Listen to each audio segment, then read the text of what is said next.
Just imagine ಮಾಡ್ಕೊಳ್ಳಿ, ನೀವು ಹಿಮ ಪರ್ವತಗಳ ಮಧ್ಯೆ ಸಿಕ್ಕಿ ಬಿದ್ದಿದ್ದೀರಾ. ಅಲ್ಲಿ ರಕ್ತ ಕೂಡ ಹೆಪ್ಪುಗಟ್ಟುವಷ್ಟು ಚಳಿ ಇದೆ. ಜೊತೆಗೆ ತಿನ್ನೋದಕ್ಕೆ ಫುಡ್ ಇಲ್ಲ, ಬದಲಿಗೆ ಮನುಷ್ಯರ ಮಾಂಸ ಇದೆ. ಅದು ಕೂಡ ಸತ್ತು ಹೋದ ನಿಮ್ಮ ಸ್ನೇಹಿತರ ಶವಗಳಿಂದ ತೆಗೆದ ಮಾಂಸ. ಈಗ ನೀವು ಬದುಕಬೇಕು ಅಂದ್ರೆ ನಿಮ್ಮ ಸ್ನೇಹಿತರ ಶವಗಳನ್ನ ನೀವು ತಿನ್ಬೇಕು. ಅದು ಬಿಟ್ರೆ ಬೇರೆ ದಾರಿನೇ ಇಲ್ಲ. ಈಗ ಕಾಮೆಂಟ್ ಮಾಡಿ, ಇಂತಹ ಟೈಮ್ ನಲ್ಲಿ ನಿಮ್ಮ ಸ್ನೇಹಿತರ ಮಾಂಸವನ್ನ ನೀವು ತಿಂದು ಬದುಕ್ತೀರಾ, ಇಲ್ಲ ಹಸುವಿನಿಂದ ನರಳಿ ಸಾಯ್ತೀರಾ? ತುಂಬಾ ಜನರು ಸ್ನೇಹಿತರ ಮಾಂಸವನ್ನ ತಿನ್ನೋದು ದೊಡ್ಡ ತಪ್ಪು ಅಂತ ಈ ವಿಡಿಯೋದ ಕೆಳಗೆ ಕಾಮೆಂಟ್ ಮಾಡಬಹುದು. ನಿಜವಾಗ್ಲೂ ಇಂತಹ ಪರಿಸ್ಥಿತಿ ಖಂಡಿತ ಯಾರಿಗೂ ಕೂಡ ಬರಬಾರ್ದು ಗುರು.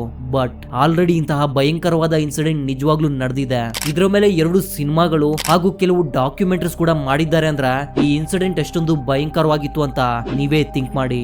ಬನ್ನಿ ಈ ಇನ್ಸಿಡೆಂಟ್ ಬಗ್ಗೆ ಡೀಟೇಲ್ ಆಗಿ ನಿಮ್ಗೆ ಎಕ್ಸ್ಪ್ಲೇನ್ ಮಾಡ್ತೀನಿ. ಇನ್ನು ತಡ ಮಾಡುವುದು ಬೇಡ ಗುರು, ಸೀಟ್ ಬೆಲ್ಟ್ ಹಾಕೊಂಡು ಸಿದ್ಧವಾಗಿರಿ. ಯಾಕಂದ್ರೆ ನಮ್ಮ ವಿಮಾನ ಹ್ಯಾಂಡಿಸ್ ಪರ್ವತಗಳ ಮೇಲೆ ಪ್ರಯಾಣಿಸಲಿದೆ. 12 ಅಕ್ಟೋಬರ್ 1972 ಓಲ್ಡ್ ಕ್ರಿಶ್ಚಿಯನ್ ಕ್ಲಬ್ ರಬ್ಬಿ ಟೀಮ್ ನ ಪ್ಲೇಯರ್ಸ್ ಒಂದು ಮ್ಯಾಚ್ ಆಡುವುದಕ್ಕೆ ಉರ್ಗ್ವೇಯಿಂದ ಚಿಲೆಯಲ್ಲಿರುವ ಸ್ಯಾಂಟಿಯಾಗೋಗೆ ಹೋಗ್ಬೇಕಿತ್ತು. ಆಗ ಅವರು ಒಂದು ಪ್ರೈವೇಟ್ ಫ್ಲೈಟ್ ಅನ್ನ ಬುಕ್ ಮಾಡ್ತಾರೆ. ಅದೇ ಫ್ಲೈಟ್ 571. ಈ ಫ್ಲೈಟ್ ನಲ್ಲಿ ಕೆಲವು ಟೆಕ್ನಿಕಲ್ ಪ್ರಾಬ್ಲಮ್ಸ್ ಇದ್ವು, ಆದ್ರೂ ಕೂಡ ಇದೇ ಫ್ಲೈಟ್ ಅನ್ನ ಬುಕ್ ಮಾಡ್ತಾರೆ. ಯಾಕಂದ್ರೆ ಅವ್ರ ಹತ್ರ ಇರೋ ಬಜೆಟ್ ಗೆ ಇದಕ್ಕಿಂತ ಒಳ್ಳೆ ಫ್ಲೈಟ್ ಸಿಗೋದಿಲ್ಲ. ಟೋಟಲ್ ಆಗಿ ಈ ಫ್ಲೈಟ್ ನಲ್ಲಿ ಪೈಲಟ್ಸ್ ಅಂಡ್ ಕ್ರೂ ಮೆಂಬರ್ಸ್ ಅನ್ನ ಸೇರಿಸ್ಕೊಂಡ್ರೆ 45 ಜನ ಇದ್ರು. ಇದರಲ್ಲಿ ಕೆಲವು ಪ್ಲೇಯರ್ಸ್ ನ ಫ್ಯಾಮಿಲಿ ಮೆಂಬರ್ಸ್ ಕೂಡ ಇದ್ರು. ಈಗ ಫ್ಲೈಟ್ ಸ್ಟಾರ್ಟ್ ಆಯ್ತು, ಆದ್ರೆ ದಾರಿಯಲ್ಲೇ ಒಂದು ದೊಡ್ಡ ತುಫಾನ್ ಬರುತ್ತೆ. ಇದರಿಂದ ಅರ್ಜೆಂಟೀನಾದಲ್ಲಿ ಫ್ಲೈಟ್ ಅನ್ನ ಲ್ಯಾಂಡ್ ಮಾಡಬೇಕಾಗಿ ಬರುತ್ತೆ. ಆದ್ರೆ ಎಷ್ಟೊಂದು ವೇಟ್ ಮಾಡಿದ್ರು ಕೂಡ ಆ ತುಫಾನ್ ನಿಲ್ಲೋದಿಲ್ಲ. ಆದ್ರೆ ನೆಕ್ಸ್ಟ್ ಡೇ ಸ್ಯಾಂಟಿಯಾಗೋದಲ್ಲಿ ನಡೆಯುವ ಮ್ಯಾಚ್ ಅನ್ನ ಅವರು ಯಾವುದೇ ಕಾರಣಕ್ಕೂ ಮಿಸ್ ಮಾಡ್ಕೋಬಾರ್ದು ಅಂತ ಡಿಸೈಡ್ ಆಗಿದ್ರು. ಅದಕ್ಕೆ 13 ಅಕ್ಟೋಬರ್ ತುಫಾನ್ ನಲ್ಲೇ ಅವರ ಪ್ರಯಾಣವನ್ನ ಶುರು ಮಾಡ್ತಾರೆ. ಈಗ ಫ್ಲೈಟ್ ಹ್ಯಾಂಡಿಸ್ ಪರ್ವತಗಳ ಮೇಲೆ ಹಾರ್ತಿದೆ. ಆದ್ರೆ ತುಫಾನ್ ನಿಂದ ಪೈಲಟ್ ನ ಕಣ್ಣಿಗೆ ಬಿಳಿ ಮೋಡಗಳು ಬಿಟ್ರೆ ಬೇರೆ ಏನು ಕಾಣ್ತಾನೆ ಇಲ್ಲ. ಇದರಿಂದ ಪೈಲಟ್ ಕೇವಲ ಟೈಮ್ ಅನ್ನ ಕ್ಯಾಲ್ಕುಲೇಟ್ ಮಾಡ್ಕೊಂಡು ಫ್ಲೈಟ್ ಅನ್ನ ನಡೆಸ್ತಾ ಇದ್ದಾರೆ. ಅದರ ಪ್ರಕಾರ ಇವರು ಚಿಲೆಗೆ ಬಂದಿದೀವಿ ಅಂತ ಅಂದ್ಕೊಂಡು ಚಿಲೆ ಏರ್ಪೋರ್ಟ್ ನಲ್ಲಿ ಲ್ಯಾಂಡ್ ಆಗೋದಕ್ಕೆ ಪರ್ಮಿಷನ್ ಕೂಡ ತಗೊಳ್ತಾರೆ. ಹಾಗೆ ಫ್ಲೈಟ್ ಅನ್ನ ಸ್ವಲ್ಪ ಕೆಳಗೆ ತೆಗೆದುಕೊಂಡು ಬರ್ತಾರೆ. ಮೋಡಗಳಿಂದ ಕೆಳಗಡೆ ಬಂದ್ಮೇಲೆ ಇವರಿಗೆ ಗೊತ್ತಾಗುತ್ತೆ ಇವರು ಇನ್ನೂ ಆಂಡೀಸ್ ಪರ್ವತಗಳ ಮೇಲೆ ಇದ್ದೀವಿ ಅಂತ.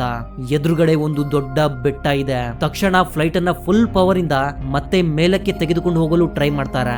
ಆದ್ರೆ ಆ ಫ್ಲೈಟ್ ಗೆ ಅಷ್ಟೊಂದು ಕೆಪಾಸಿಟಿ ಇರೋದಿಲ್ಲ. ಅಲ್ಲಿ ಬೀಸುತ್ತಿದ್ದ ಬಲವಾದ ಗಾಳಿಗೆ ಫ್ಲೈಟ್ ನಿಧಾನವಾಗಿ ಕಂಟ್ರೋಲ್ ತಪ್ಪಿದೆ ಹಾಗೂ ವೇಗವಾಗಿ ಕೆಳಗಡೆ ಬೀಳ್ತಿದೆ. ಆ ಟೈಮ್ ನಲ್ಲೇ ಫ್ಲೈಟ್ ನ ಹಿಂದಿನ ಭಾಗ ಬೆಟ್ಟಕ್ಕೆ ತಗುಲಿ ಕಂಪ್ಲೀಟ್ ಆಗಿ ಮುರಿದೋಗುತ್ತೆ. ಇದರಿಂದ ಕೆಲವರು ಗಾಳಿಯಲ್ಲಿ ಹೆಗರಿ ಹೋಗ್ತಾರೆ. ಅವರು ಎಷ್ಟು ದೂರ ಹೋಗಿ ಬಿದ್ದಿದ್ದಾರೆ ಅನ್ನೋದು ಯಾರಿಗೂ ಗೊತ್ತಾಗ್ತಿಲ್ಲ. ಉಳಿದ ಭಾಗ ಐಸ್ ನಲ್ಲಿ ಜಾರ್ಕೊಂಡು ತುಂಬಾನೇ ದೂರ ಹೋಗಿ ನಿಲ್ಲುತ್ತೆ. ಈ ಫ್ಲೈಟ್ ನಲ್ಲಿ ಕೆಲವರು ಸತ್ತು ಹೋಗಿದ್ರೆ ಇನ್ನು ಕೆಲವರು ಜೀವಂತವಾಗಿದ್ದಾರೆ. ಈಗ ಫ್ಲೈಟ್ ಹ್ಯಾಂಡಿಸ್ ಪರ್ವತಗಳ ಮೇಲೆ ಕ್ರಾಶ್ ಆಗಿದೆ. ಇದು ಸಮುದ್ರದ ಮಟ್ಟದಿಂದ 11,710 ಅಡಿ ಎತ್ತರದಲ್ಲಿದೆ. ಇಲ್ಲಿ ಟೆಂಪರೇಚರ್ ಕೂಡ -22 ಡಿಗ್ರಿ ಇದೆ. ಫ್ಲೈಟ್ ಕ್ರಾಶ್ ಆದ ಸ್ವಲ್ಪ ಹೊತ್ತಲ್ಲ ರೆಸ್ಕ್ಯೂ ಟೀಮ್ ಕೂಡ ಇವರನ್ನ ಹುಡುಕೋದಕ್ಕೆ ಸ್ಟಾರ್ಟ್ ಮಾಡುತ್ತೆ. ರಾತ್ರಿ ಆಗೋದ್ರೊಳಗೆ ಇವರನ್ನ ಹುಡುಕ್ಬೇಕು ಅಂತ ಅವರು ತುಂಬಾನೇ ಟ್ರೈ ಮಾಡ್ತಾರೆ. ಆದ್ರೆ ಸಾಧ್ಯವಾಗೋದಿಲ್ಲ. ಈ ಕಡೆ ಬದುಕಿರೋರು ಫ್ಲೈಟ್ ಇಂದ ಒಬ್ಬೊಬ್ಬರಾಗಿ ಹೊರಗಡೆ ಬರ್ತಿದ್ದಾರೆ. ಅಲ್ಲಿರುವ ಭಯಂಕರವಾದ ಚಳಿಗೆ ಅವ್ರಿಗೆ ಉಸಿರಾಡೋಕು ಕೂಡ ತುಂಬಾನೇ ಕಷ್ಟವಾಗ್ತಿದೆ. ಅವ್ರ ಹತ್ರ ಇರೋ ಎಲ್ಲಾ ಲಗೇಜ್ ಅನ್ನ ಎತ್ಕೊಂಡು ಒಂದು ದೊಡ್ಡ ಎಕ್ಸ್ ಸಿಂಬಲ್ ಅನ್ನ ಕ್ರಿಯೇಟ್ ಮಾಡ್ತಾರೆ. ಯಾಕಂದ್ರೆ ರೆಸ್ಕ್ಯೂ ಟೀಮ್ಗೆ ಇವರು ಇರುವ ಲೊಕೇಶನ್ ಗೊತ್ತಾಗ್ಲಿ ಅಂತ. ರೆಸ್ಕ್ಯೂ ಟೀಮ್ಗೆ ಇವರನ್ನ ಕಂಡುಹಿಡಿಯೋದು ತುಂಬಾನೇ ಕಷ್ಟವಾಗಿತ್ತು. ಅಂದ್ರೆ ಅಷ್ಟೊಂದು ದೊಡ್ಡ ಹಿಮ ಪರ್ವತಗಳಲ್ಲಿ ಇವರನ್ನ ಹುಡುಕೋದು ಆಲ್ಮೋಸ್ಟ್ ಇಂಪಾಸಿಬಲ್. ಎಕ್ಸಾಕ್ಟ್ ಲೊಕೇಶನ್ ಗೊತ್ತಿದ್ರೆ ಹೇಗೋ ಅವರನ್ನ ಕಾಪಾಡಬಹುದು. ಅದು ಬಿಟ್ಟು ಇಡೀ ಆಂಡೀಸ್ ಪರ್ವತಗಳನ್ನ ಹುಡುಕೋದು ಇಂಪಾಸಿಬಲ್ ಗುರು. ಈ ರೀತಿ ಹುಡುಕೋದು ರೆಸ್ಕ್ಯೂ ಟೀಮ್ಗೆ ಕೂಡ ತುಂಬಾನೇ ಡೇಂಜರ್ಸ್ ಆಗಿರುತ್ತೆ. ಆದ್ರೂ ಕೂಡ ಅವರು ಬೇರೆ ದಾರಿಯಲ್ಲಿ ಹುಡುಕ್ತಾನೆ ಇದ್ದಾರೆ. ಫಸ್ಟ್ ಡೇ ನೈಟ್ ಫ್ಲೈಟ್ ಒಳಗೆ ಗಾಳಿ ಬರ್ದೇ ಇರೋ ತರ ಅವ್ರ ಹತ್ತಿರ ಇರೋ ಎಲ್ಲಾ ಲಗೇಜ್ ಅನ್ನ ಮುರಿದೋದ ಭಾಗದಲ್ಲಿ ಅಡ್ಡಲಾಗಿಟ್ಕೊಂಡು ಚಳಿಯಿಂದ ತಪ್ಪಿಸ್ಕೊಳ್ಳಕ್ಕೆ ತುಂಬಾನೇ ಟ್ರೈ ಮಾಡ್ತಾರೆ. ಆ ದಿನ ರಾತ್ರಿ ಕೂಡ ಹೆಚ್ಚು ಗಾಯಗಳಾಗಿದ್ದ ಇನ್ನೂ 5 ಜನ ಸತ್ತು ಹೋಗ್ತಾರೆ. ಈ ಕಡೆ ಆಲ್ರೆಡಿ ಪೈಲಟ್ ಸತ್ತು ಹೋಗಿದ್ದಾನೆ. ಉಳಿದವರನ್ನ ಕಾಪಾಡೋದಕ್ಕೆ ಇನ್ನೂ ಯಾರು ಬಂದಿಲ್ಲ. ಇವರನ್ನ ಕಾಪಾಡುವುದಕ್ಕೆ ಬಂದಿದ್ದ ಹೆಲಿಕಾಪ್ಟರ್ ಇವರಿಗೆ ಕಾಣುತ್ತೆ. ಇದರಿಂದ ಜೋರಾಗಿ ಕೂಗಿ ಶಬ್ದ ಮಾಡ್ತಾರೆ. ಆದ್ರೆ ಹೆಲಿಕಾಪ್ಟರ್ ನಲ್ಲಿ ಇರೋರ್ಗೆ ಇವರು ಕಾಣ್ತಾ ಇಲ್ಲ ಹಾಗೂ ಇವರ ಶಬ್ದ ಕೂಡ ಕೇಳ್ತಿಲ್ಲ. ಯಾಕಂದ್ರೆ ಅಷ್ಟೊಂದು ದೊಡ್ಡ ಪರ್ವತಗಳಲ್ಲಿ ಇವರು ಕಾಣಿಸೋದು ತುಂಬಾನೇ ಕಷ್ಟ. ಅದರಲ್ಲೂ ವಿಮಾನ ಬಿಳಿ ಬಣ್ಣದಲ್ಲಿರುತ್ತೆ. ಇದರಿಂದ ಹಿಮದಲ್ಲಿ ವಿಮಾನ ಕಾಣೋದಿಲ್ಲ. ಜೊತೆಗೆ ಇವರ ಬಳಿ ಫುಡ್ ಕೂಡ ತುಂಬಾನೇ ಕಡಿಮೆ ಕಡಿಮೆ ಇದೆ. ಇವರ ಹತ್ತಿರ ಕೆಲವು chocolate bars, candies, jam and almonds ಇವೆ ಹಾಗೂ ಕೆಲವು ಸಿಗರೆಟ್ ಪ್ಯಾಕೆಟ್ಸ್ ಕೂಡ ಇವೆ. ಅವ್ರ ಹತ್ರ ಇರೋ ಫುಡ್ ಖಾಲಿ ಆಗೋದ್ರೊಳಗೆ ರೆಸ್ಕ್ಯೂ ಟೀಮ್ ಬರುತ್ತೆ ಅನ್ನೋ ನಂಬಿಕೆಯಲ್ಲಿದ್ದಾರೆ. ಆದ್ರೆ ಅವರು ಬರ್ಲಿಲ್ಲ. ಅವ್ರ ಹತ್ತಿರ ಇರೋ ಫುಡ್ ಮಾತ್ರ ವೇಗವಾಗಿ ಖಾಲಿ ಆಗ್ತಿದೆ. 10 ದಿನಗಳಾದ್ರೂ ರೆಸ್ಕ್ಯೂ ಟೀಮ್ಗೆ ಇವ್ರ ಬಗ್ಗೆ ಯಾವುದೇ ರೀತಿಯ ಮಾಹಿತಿ ಸಿಗೋದಿಲ್ಲ. ಇನ್ನು ಎಲ್ಲರೂ ಸತ್ತು ಹೋಗಿದ್ದಾರೆ ಅಂದ್ಕೊಂಡು ಈ ರೆಸ್ಕ್ಯೂ ಆಪರೇಷನ್ ಕೂಡ ನಿಂತು ಹೋಗುತ್ತೆ.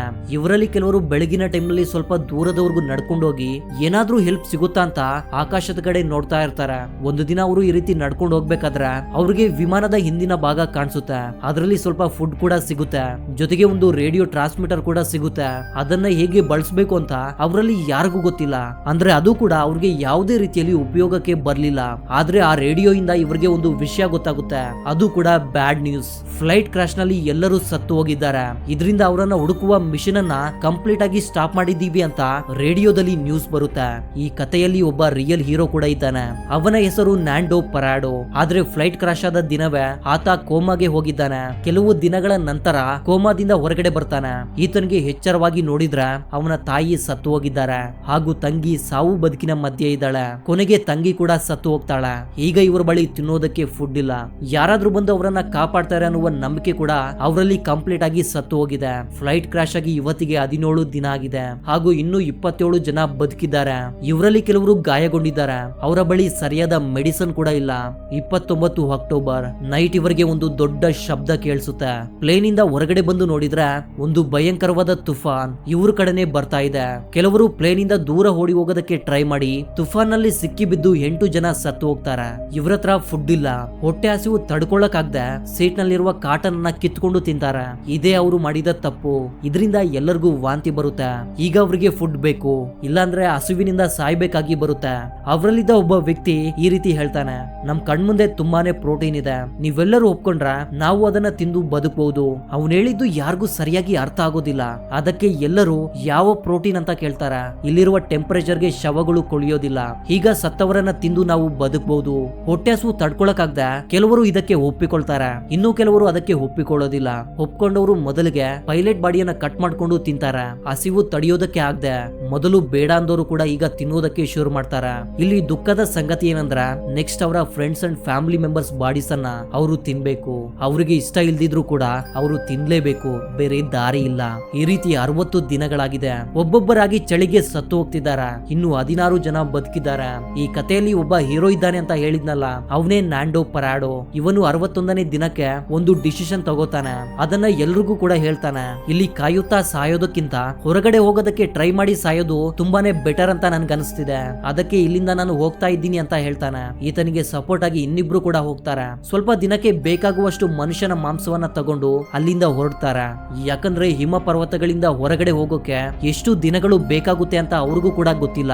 ಹಿಮದಲ್ಲಿ ನಡೆಯೋದಕ್ಕೆ ಪ್ಲೇನ್ ಸೀಟ್ಸ್ ಅನ್ನ ಕಟ್ ಮಾಡ್ಕೊಂಡು ಕಾಲಿಗೆ ಶೂ ರೀತಿ ಕಟ್ಕೊಳ್ತಾರೆ. ಈ ರೀತಿ 61ನೇ ದಿನದಂದು ಈ ಮೂವರು ಮತ್ತೊಂದು ಪ್ರಯಾಣವನ್ನ ಶುರು ಮಾಡ್ತಾರೆ. 3 ದಿನಗಳ ನಂತರ ಇವರು ಒಂದು ಪರ್ವತದ ಮೇಲೆ ಬರ್ತಾರೆ. ಈಗ ಅವರು ಸುತ್ತಮುತ್ತ ನೋಡ್ತಾರೆ. ಆದ್ರೆ ಯಾವ ಕಡೆ ನೋಡಿದ್ರು ಕೂಡ ಅವ್ರಿಗೆ ಹಿಮ ಬಿಟ್ಟು ಬೇರೆ ಏನು ಕಾಣ್ತಿಲ್ಲ. ಆದ್ರೆ ದೂರದಲ್ಲಿರುವ ಒಂದು ಬೆಟ್ಟದ ಮೇಲೆ ಮಾತ್ರ ಹಿಮ ಸ್ವಲ್ಪ ಕಡಿಮೆ ಇರುತ್ತೆ. ಅದನ್ನ ಗಮನಿಸಿ ಅಲ್ಲಿಗೆ ಹೋಗ್ಬೇಕು ಅಂತ ಡಿಸೈಡ್ ಆಗ್ತಾರೆ. ಆದ್ರೆ ಅಲ್ಲಿಗೆ ಹೋಗ್ಬೇಕು ಅಂದ್ರೆ ಹೆಚ್ಚು ಕಡಿಮೆ 10 ರಿಂದ 15 ದಿನಗಳು ಅವರು ನಡಿಬೇಕು. ಅಷ್ಟೊಂದು ದಿನಕ್ಕೆ ಬೇಕಾದ ಮಾಂಸ ಇವರ ಹತ್ರ ಇರೋದಿಲ್ಲ. ಅದಕ್ಕೆ ಅವರಲ್ಲಿದ್ದ ಒಬ್ಬ ವ್ಯಕ್ತಿ ವಾಪಸ್ ಪ್ಲೇನ್ ಕಡೆ ಬರ್ತಾನೆ. ಏರ್ ಕ್ರಾಫ್ಟ್ ಸೀಟ್ ಅನ್ನ ಸ್ಲೇ ರೀತಿ ಮಾಡ್ಕೊಂಡು ಮೇಲಿಂದ ಜಾರ್ಕೊಂಡು ಪ್ಲೇನ್ ಕಡೆ ಬರ್ತಾನೆ. ಅದು ಕೂಡ ಕೇವಲ ಒಂದೇ ಒಂದು ಗಂಟೆಯಲ್ಲಿ ಅವನು ವಾಪಸ್ ಬರ್ತಾನೆ. ಜಸ್ಟ್ ಥಿಂಕ್ ಮಾಡಿ, ಆ ಬೆಟ್ಟ ಹತ್ತುವುದಕ್ಕೆ ಅವ್ರಿಗೆ 3 ದಿನಗಳ ಟೈಮ್ ಬೇಕಾಗುತ್ತೆ. ಆದ್ರೆ ಇಳಿಯೋದಕ್ಕೆ ಮಾತ್ರ ಕೇವಲ 1 ಗಂಟೆ ಸಾಕಾಗುತ್ತೆ. ಇನ್ನಿಬ್ಬರು ತಮ್ಮ ಪ್ರಯಾಣವನ್ನ ಕಂಟಿನ್ಯೂ ಮಾಡ್ತಾರೆ. ಕೊನೆಗೆ 70 ದಿನಗಳ ನಂತರ ಇವರಿಗೆ ಒಂದು ನದಿ ಕಾಣಿಸುತ್ತೆ. ಜೊತೆಗೆ ನದಿಯ ಇನ್ನೊಂದು ಕಡೆ ಒಬ್ಬ ವ್ಯಕ್ತಿ ಕುದುರೆ ಸವಾರಿ ಮಾಡೋದನ್ನ ನೋಡಿ ಇವರಿಬ್ರು ತುಂಬಾನೇ ಖುಷಿ ಪಡ್ತಾರೆ. ಆದ್ರೆ ಇಲ್ಲಿ ಒಂದು ಸಮಸ್ಯೆ ಬರುತ್ತೆ. ನದಿ ಹರಿಯುವ ಶಬ್ದಕ್ಕೆ ಇವರು ಮಾತಾಡೋದು ಆ ವ್ಯಕ್ತಿಗೆ ಕೇಳ್ತಾನೆ ಇಲ್ಲ. ಬಟ್ ಇವರ ಅದೃಷ್ಟ ತುಂಬಾನೇ ಚೆನ್ನಾಗಿತ್ತು. ಇವರಿಬ್ರನ್ನ ಕುದುರೆ ಮೇಲೆ ಕೂತಿರುವ ವ್ಯಕ್ತಿ ನೋಡ್ತಾನೆ. ಇವರ ಪರಿಸ್ಥಿತಿ ನೋಡಿ ಇವರಿಗೆ ಏನೋ ಪ್ರಾಬ್ಲಮ್ ಆಗಿದೆ ಅಂತ ಅರ್ಥ ಮಾಡ್ಕೊಂಡು ನಾಳೆ ಬರ್ತೀನಿ ಅಂತ ಹೇಳಿ ಅಲ್ಲಿಂದ ಹೊರಟು ಹೋಗ್ತಾನೆ. ಹೇಳಿದಂತೆ ನೆಕ್ಸ್ಟ್ ಡೇ ಆ ವ್ಯಕ್ತಿ ಇನ್ನೂ ಕೆಲವರನ್ನ ಕರ್ಕೊಂಡು ಜೊತೆಗೆ ಪೆನ್ಸಿಲ್ ಅಂಡ್ ಪೇಪರ್ ತಗೊಂಡು ಬರ್ತಾನೆ. ಅದನ್ನ ಕಲ್ಲಿಗೆ ಕಟ್ಟಿ ಇವರಿಬ್ಬರ ಕಡೆ ಎಸಿತಾನೆ. ಪರಾಡೋ ಆ ಪೇಪರ್ ನಲ್ಲಿ ಫ್ಲೈಟ್ ಕ್ರಾಶ್ ಬಗ್ಗೆ ಬರೆದು ನದಿಯ ಆ ಕಡೆಗೆ ಎಸಿತಾನೆ. ಇವರು ಪ್ಲೇನ್ ಆಕ್ಸಿಡೆಂಟ್ ನಲ್ಲಿ ಸರ್ವೈವ್ ಆಗಿರೋರು ಅಂತ ತಿಳಿದು ಅವರು ತುಂಬಾನೇ ಶಾಕ್ ಆಗ್ತಾರೆ. ಯಾಕಂದ್ರೆ 2 ತಿಂಗಳ ಹಿಂದೆ ಆಗಿರುವ ಪ್ಲೇನ್ ಕ್ರಾಶ್ ನಲ್ಲಿ ಇನ್ನೂ ಕೆಲವರು ಬದುಕಿದ್ದಾರೆ ಅಂದ್ರೆ, ಅದು ಕೂಡ ಹೆಪ್ಪುಗಟ್ಟುವ ಚಳಿಯಲ್ಲಿ ಸರ್ವೈವ್ ಆಗಿ ಬಂದಿದ್ದಾರೆ ಅಂದ್ರೆ ಯಾರಿಗೆ ತಾನೇ ಆಶ್ಚರ್ಯ ಆಗೋದಿಲ್ಲ ಹೇಳಿ. ಆ ಟೈಮ್ ನಲ್ಲಿ ಈ ನ್ಯೂಸ್ ಪ್ರಪಂಚದಾದ್ಯಂತ ವೈರಲ್ ಆಗುತ್ತೆ. ಇವರಿಬ್ಬರನ್ನ ಇಂಟರ್ವ್ಯೂ ಮಾಡೋಕೆ ಇಂಟರ್ನ್ಯಾಷನಲ್ ಮೀಡಿಯಾ ಚಾನೆಲ್ಗಳು ಅಲ್ಲಿಗೆ ಬರ್ತವೆ. ಇವರಿಬ್ಬರು ಕೊಟ್ಟ ಇನ್ಫಾರ್ಮೇಶನ್ ಅನ್ನ ಬೇಸ್ ಮಾಡ್ಕೊಂಡು ಉಳಿದ ಸರ್ವೈವರ್ಸ್ ಅನ್ನ ಕೂಡ ಕಾಪಾಡೋದಕ್ಕೆ ಪ್ಲೇನ್ ಕ್ರಾಶ್ ಆದ ಪ್ಲೇಸ್ ಗೆ ರೆಸ್ಕ್ಯೂ ಟೀಮ್ ಹೋಗುತ್ತೆ. ಆ ಟೈಮ್ ನಲ್ಲಿ ಅವರಿಗೆ ಎಷ್ಟೊಂದು ಸಂತೋಷವಾಗಿರ್ಬೇಕು ಅಂತ ಒಮ್ಮೆ ಇಮ್ಯಾಜಿನ್ ಮಾಡ್ಕೊಳ್ಳಿ. ಬಟ್ ಎಲ್ಲರಿಗೂ ಬಂದ ಡೌಟ್ ಏನು ಅಂದ್ರೆ, ಇಷ್ಟೊಂದು ದಿನಗಳ ಕಾಲ ಫುಡ್ ಇಲ್ದೆ ಇವರು ಹೇಗೆ ಸರ್ವೈವ್ ಆದ್ರು ಅಂತ. ಒಂದು ಪ್ರೆಸ್ ಮೀಟ್ ನಲ್ಲಿ ಇವರು ಎಲ್ಲವನ್ನ ಕೂಡ ಹೇಳ್ತಾರೆ. 72 ದಿನಗಳ ಕಾಲ ಮನುಷ್ಯರ ಮಾಂಸವನ್ನ ತಿಂದು ಬದುಕಿದ್ದಾರೆ ಅಂದ್ರೆ ಅವರು ಎಷ್ಟೊಂದು ಭಯಂಕರವಾದ ಪ್ಲೇಸ್ ನಲ್ಲಿ ಸರ್ವೈವ್ ಆಗಿದ್ದಾರೆ ಅಂತ ನಾವು ಇಮ್ಯಾಜಿನ್ ಮಾಡ್ಕೊಳ್ಳೋದು ಕೂಡ ತುಂಬಾನೇ ಕಷ್ಟ ಗುರು. ನಿಮ್ಗೆಲ್ಲ ಏನ್ ಅನ್ನಿಸ್ತಾ ಇದೆ? ಅವರು ಮನುಷ್ಯರ ಮಾಂಸವನ್ನ ತಿಂದಿದ್ದು ಸರಿನಾ ತಪ್ಪ? ಕಾಮೆಂಟ್ ಮಾಡಿ ತಿಳಿಸಿ. So that was the info my dear thinkers. ಮತ್ತೊಂದು ಇಂಟ್ರೆಸ್ಟಿಂಗ್ ಆದ ವಿಡಿಯೋ ಜೊತೆ ಮತ್ತೆ ಸಿಗ್ತೀನಿ. ಅಲ್ಲಿವರೆಗೂ ಜೈ ಹಿಂದ್, ಜೈ ಕರ್ನಾಟಕ.